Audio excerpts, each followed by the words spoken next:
Friends, welcome to your favourite channel the Studious. मैं अंकित आपका स्वागत करता हूं एक और बहुत ही मज़ेदार और बहुत ही इंटरेस्टिंग वीडियो में, जहां पर आप बहुत कुछ सीखेंगे about the working of the Rajya Sabha and Lok Sabha या लोकसभा एंड राज्यसभा।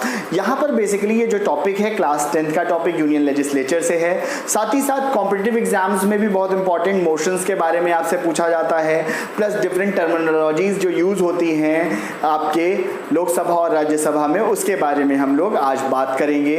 इस बेसिकली जो आपका चैप्टर है, इसके हमने 4 पार्ट्स में वीडियो बनाए थे, जिसमें से ये तीसरा पार्ट है। चौथा पार्ट हम लोग नेक्स्ट टर्न पे करेंगे, जहाँ पर कंपैरिजन होगा बिटवीन लोकसभा एंड राज्यसभा। आज का वीडियो है basically working and procedures of working in Lok Sabha and Rajya Sabha. चलिए शुरू करते हैं। शुरू करने से पहले जल्दी से चैनल को सब्सक्राइब कर लीजिए, जल्दी से जोर से प्रेस कर दीजिए लाइक बटन को, बेल नोटिफिकेशन दबाना मत भूलिए, जिसमें से आप सारे के सारे लेटेस्ट नोटिफिकेशंस जो वीडियो के हैं, जैसे ही वीडियो अपलोड होती है आपको मिल जाएगी। आज का टॉपिक जो हमने बताया आपको, working and procedures of Lok Sabha. देखिए, लोकसभा और राज्यसभा जब काम करते हैं तो मैंने सबसे पहले अगर लोकसभा की बात करूं आपको तो बताया था कि स्पीकर जो होता है, speaker is basically the custodian of the house. Speaker का जिक्र यहाँ करना जरूरी है क्योंकि स्पीकर की देखरेख में ही पूरा प्रोसीजर होता है। तो याद रखिएगा, स्पीकर कौन है, फिर से समझ लीजिए। Speaker is also a elected member of the parliament. Speaker एक elected member of the parliament ही होता है। ये ज्यादातर रूलिंग पार्टी से ही बिलोंग करता है, क्योंकि इसको बनाने के लिए, स्पीकर को बनाने के लिए एक मेजॉरिटी चाहिए होती है, और वो मेजॉरिटी जो होती है वो रूलिंग पार्टी के पास ही होती है। इसीलिए वो अपने ही स्पीकर को बनाते हैं, जिससे कि जो लोकसभा का प्रोसीजर है वो प्रॉपरली फॉलो हो सके और प्रॉपरली वो अपने, आप कह सकते हो, हाउस को रन कर सके। अब देखिए, जो स्पीकर है उसका चुनाव हो गया, स्पीकर जो होगा कस्टोडियन ऑफ द हाउस होगा। अब बात करते हैं लीडर ऑफ द, आप कह सकते हो, parliament, leader of the government जो होता है। लीडर ऑफ द गवर्नमेंट या लीडर ऑफ द पार्लियामेंट जो है वो बेसिकली प्राइम मिनिस्टर होते हैं, जो अपने गवर्नमेंट को रिप्रेजेंट करते हैं अपने कैबिनेट मिनिस्टर और काउंसिल ऑफ मिनिस्टर्स के साथ। इसके बाद आ जाते हैं आपके लीडर ऑफ द ऑपोजिशन। देखिए, लीडर ऑफ द ऑपोजिशन, आपको मजेदार बात बताऊं, इस बार कोई नहीं है, अभी तक कोई लीडर ऑफ द ऑपोजिशन नहीं है और ना होगा इन 5 सालों में। क्यों? क्योंकि लीडर ऑफ द ऑपोजिशन होने के लिए एटलीस्ट 110 सीट होनी चाहिए किसी एक पार्टी के पास, लेकिन किसी के पास 55 सीट्स लगभग नहीं है। तो 52 पे ही कांग्रेस अटक गई, इसीलिए किसी के पास कोई सीट नहीं है जो leader of the opposition formally हो। अब देखिए, बात करते हैं कि पार्लियामेंट होता है, इसमें सेशंस कितने होते हैं।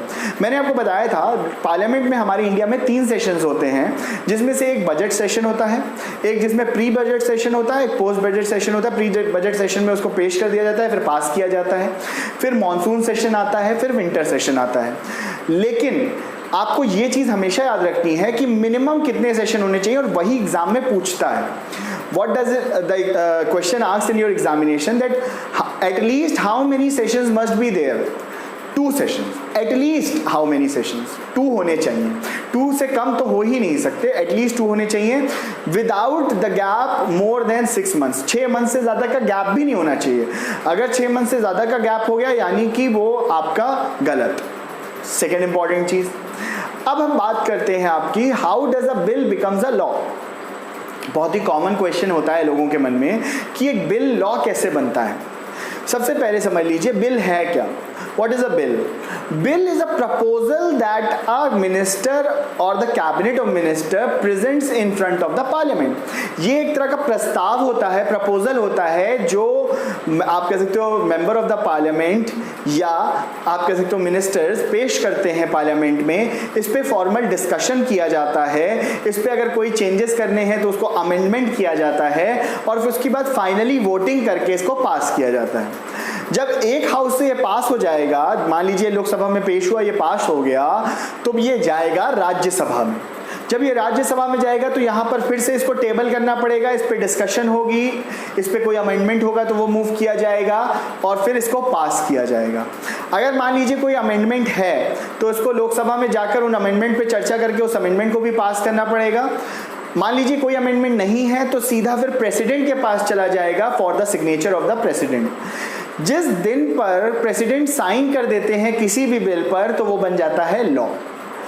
इसका क्या मतलब है, जिस दिन अगर कोई भी बिल पहुंचता है प्रेसिडेंट के पास और प्रेसिडेंट उस पर अपना सिग्नेचर दे देते हैं, इनिशियल्स दे देते हैं, ऑटोग्राफ दे देते हैं जिसे कहते हैं, तो वो बन जाएगा लॉ। अब देखिए एक बहुत इंपॉर्टेंट चीज समझिए कि क्या किसी भी पार्लियामेंट या गवर्नमेंट के पास इतनी ताकत है कि कोई भी वो लॉ को बनवा दे? बिल्कुल है, क्योंकि नंबर्स का खेल है सारा, जिसके पास मेजॉरिटी है वो बना सकता है लॉ। लेकिन अब ये सोचिए कि क्या कोई गलत लॉ बन गया जो हमारे कॉन्स्टिट्यूशन में सही नहीं है और किसी भी गवर्नमेंट ने अपनी मर्जी से बना लिया, तो क्या वो लागू हो जाएगा? नहीं। क्यों नहीं लागू होगा ये समझिए, क्योंकि हमारी कंट्री में लेजिस्लेचर, जुडिशरी और एग्जीक्यूटिव इसको अलग अलग रखा गया। यानी कि जो भी लॉ बने हैं वो हमारे चेक होने के लिए सुप्रीम कोर्ट में जाएंगे। अगर मान लीजिए कि लॉ गलत बना है तो कोई भी मेंबर ऑफ द पार्लियामेंट या कोई भी जनरल पब्लिक भी उसको क्या करेगा, सुप्रीम कोर्ट में चैलेंज कर देगा, या सुप्रीम कोर्ट जो है वो सुओ मोटो एक्शन ले लेगा। सुओ मोटो एक्शन क्या होता है? Self action without any case. और उस पर गवर्नमेंट से वो क्या मांगेगा? जवाब मांगेगा कि ये तो कॉन्स्टिट्यूशनली गलत है, इसको आप लागू नहीं कर सकते, इसको नल एंड वॉइड कह देगा। तो ये चीज़ याद रखिएगा कि कॉन्स्टिट्यूशन के कोई भी चीज़ खिलाफ नहीं बन सकती। जो कॉन्स्टिट्यूशन में है, जो कॉन्स्टिट्यूशन में हो सकता है, वही बन सकता है। अब सेकेंड चीज़ समझिए, अब अगर गवर्नमेंट को चाहिए ही कि अगर हमें कोई बिल बनाना है और गवर्नमेंट के पास नंबर बहुत ही ज़्यादा हैं, लोकसभा और राज्यसभा दोनों में ही, तो गवर्नमेंट कॉन्स्टिट्यूशन को भी चेंज कर सकती है। अब ये बड़ी इंपॉर्टेंट चीज समझ लीजिए, that is constitutional amendment bill. Constitutional amendment bill क्या होता है? कॉन्स्टिट्यूशनल अमेंडमेंट बिल एक ऐसा बिल होता है जहां पर हम अपने कॉन्स्टिट्यूशन को ही चेंज करते हैं। अब आपको मालूम है कॉन्स्टिट्यूशन को बदलना कोई गलत बात नहीं है। क्यों गलत बात नहीं है? क्योंकि हमारा कॉन्स्टिट्यूशन था जो 1947 में लगभग आपका बना, 1948-49 में बन के तैयार हुआ और 50 में जाके इम्प्लीमेंट हुआ। अब 1950 में जो चीज़ इम्प्लीमेंट हुई, आज अगर आप सीधा मोटा मोटी जोड़ लीजिए तो 70 साल बीत गए। तो 70 सालों में जो चीज़ें बदल रही नहीं, तो रूल्स एंड रेगुलेशंस भी बदलने की ज़रूरत है, क्योंकि उस समय की सिचुएशन कुछ और थी, आज की सिचुएशन और है। इसीलिए constitutional amendment bill time to time आते रहते हैं, वो सही भी हैं। अब कॉन्स्टिट्यूशनल अमेंडमेंट बिल को अगर लाना है तो वो पास कैसे होगा? देखिए, ऑर्डिनरी बिल, नॉर्मल बिल जो होता है, जो कॉन्स्टिट्यूशनल अमेंडमेंट बिल नहीं होता, वो तो सिंपल मेजॉरिटी से पास हो जाता है। सिंपल मेजॉरिटी क्या होती है? जैसे मान लीजिए कि किसी भी हाउस में अगर मान लीजिए कि लोकसभा की स्ट्रेंथ 545 है, तो 545 का अगर 50% करते हो तो 272.5 होता है। तो आधा इंसान तो हो ही नहीं सकता, तो मेजॉरिटी नंबर कितने का हो गया? 273 का। तो नॉर्मल सर्कमस्टेंसेस में 273 से वो पास हो जाएगा बिल। लेकिन अगर कॉन्स्टिट्यूशनल अमेंडमेंट बिल है तो उसको 2/3 मेजॉरिटी से पास कराना पड़ेगा। कितनी मेजॉरिटी से? 2/3। इसको थोड़ा सा गणित सिंपल कर देते हैं जिससे आपको समझ में आ जाए। मान लीजिए 540 मेंबर्स हैं, 545 की जगह 540 मेंबर्स मान लीजिए।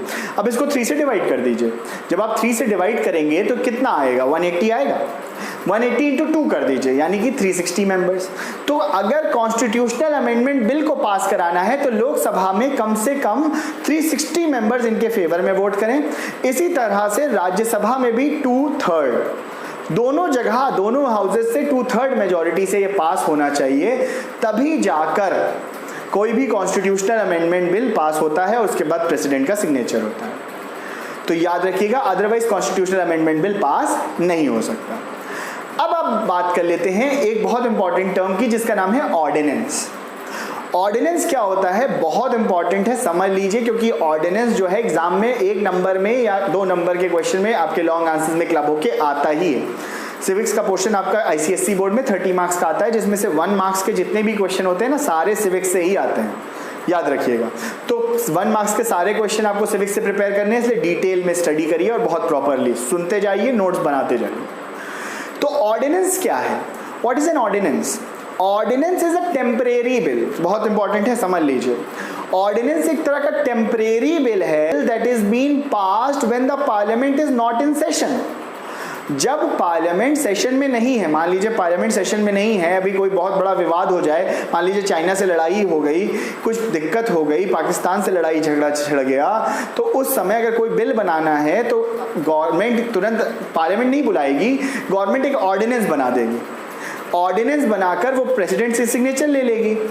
अब ऑर्डिनेंस क्या है, एक तरह का टेम्परेरी बिल है जो पास तो हो गया और वो इम्प्लीमेंट भी हो गया, लेकिन as soon as the parliament meets, जैसे ही पार्लियामेंट नेक्स्ट टाइम मीट करती है, that has to be passed within 6 weeks. याद रखिएगा 6 वीक्स, समय याद रखिएगा। जैसे ही पार्लियामेंट नेक्स्ट टाइम मीट करती है उस समय 6 हफ्तों के अंदर, 6 वीक्स के अंदर उसे पास कराना जरूरी है। अगर वो पास नहीं कराते तो वो जो बिल है वो नल एंड वॉइड हो जाएगा और जितने भी डिसीजन लिए हैं वो सब गलत हो जाएंगे, याद रखिएगा। इसके बाद अब आ जाते हैं बहुत ही इंपॉर्टेंट चीज़ें जो हैं मोशंस के थ्रू। मोशंस आपका प्रोसीजर्स में बहुत इंपॉर्टेंट है।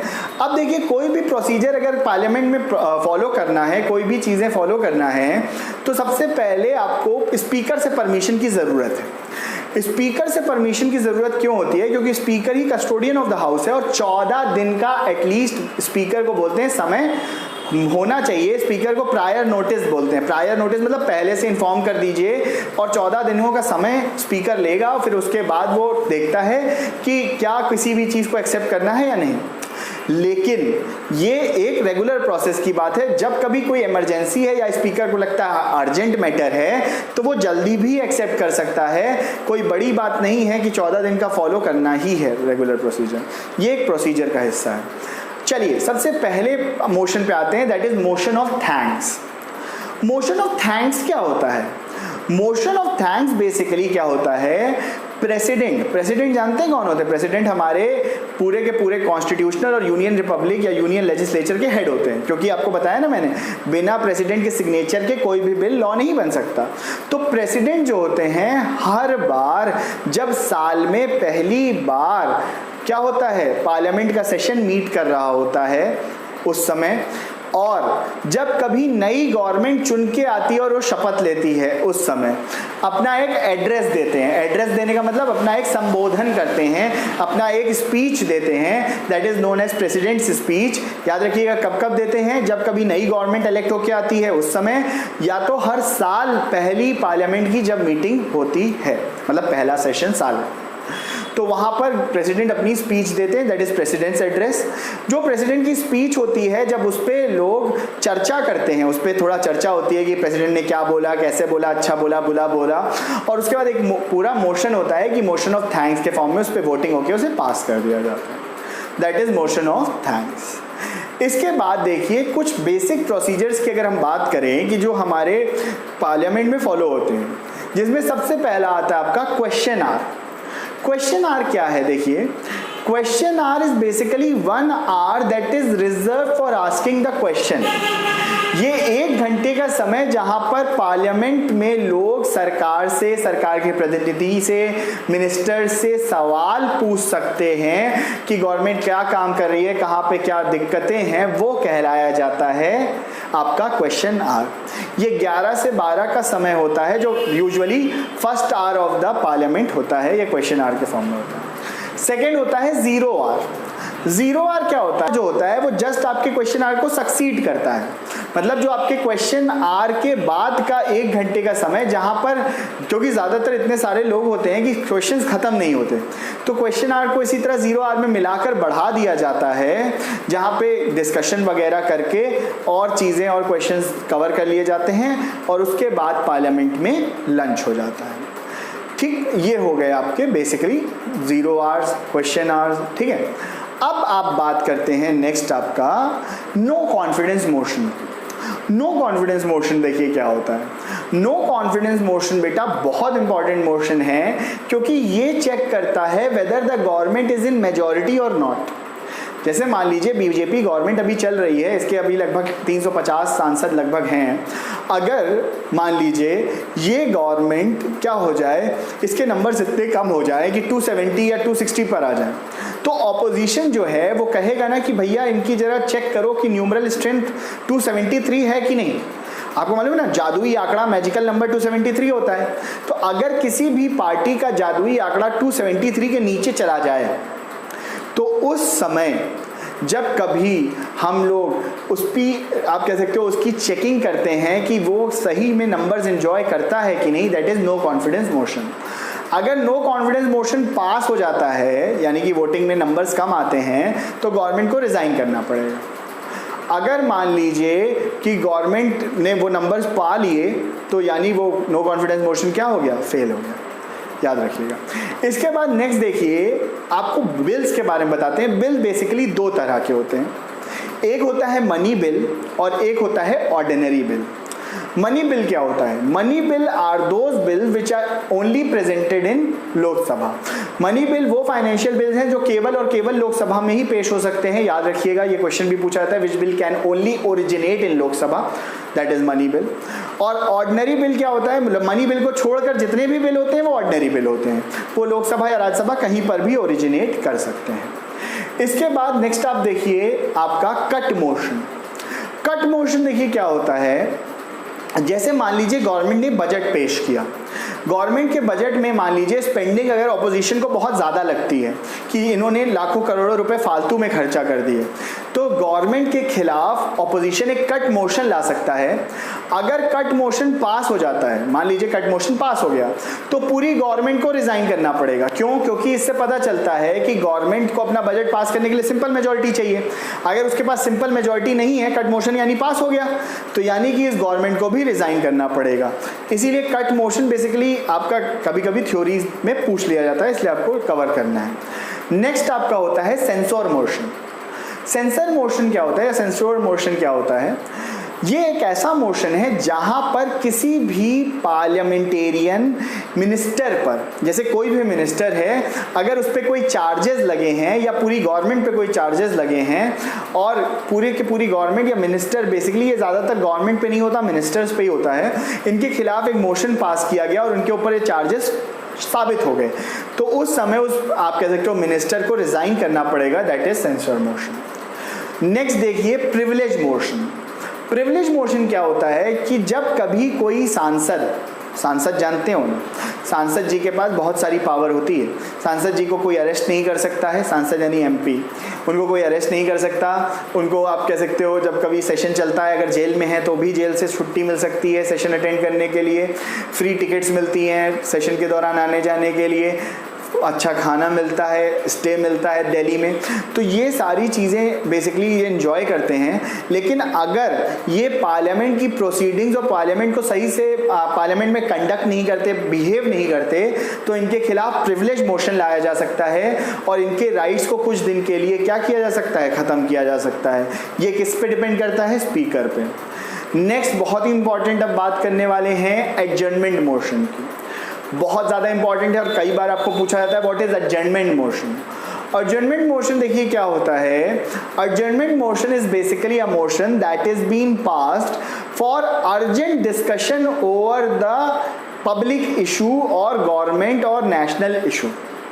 मान लीजिए कोई एक नेशनल इशू या जनरल कोई बहुत बड़ी आपदा आ गई, कोई बाढ़ आ गई, भूकंप आ गया, कोई आप कह सकते हो पार्लियामेंट चल रही है और अटैक हो गया, कोई मुद्दा ऐसा हो गया कि बहुत ज़्यादा पब्लिक इंटरेस्ट का है, तो regular proceeding of the house जो है, जो regular proceeding of the house होती है, उसको ब्रेक करके नए किसी बात पे, उस बात पे चर्चा करना कि जिस पे दिक्कत हो गई है, जिस पे प्रॉब्लम हो गई है, वो कहलाता है एडजर्नमेंट मोशन।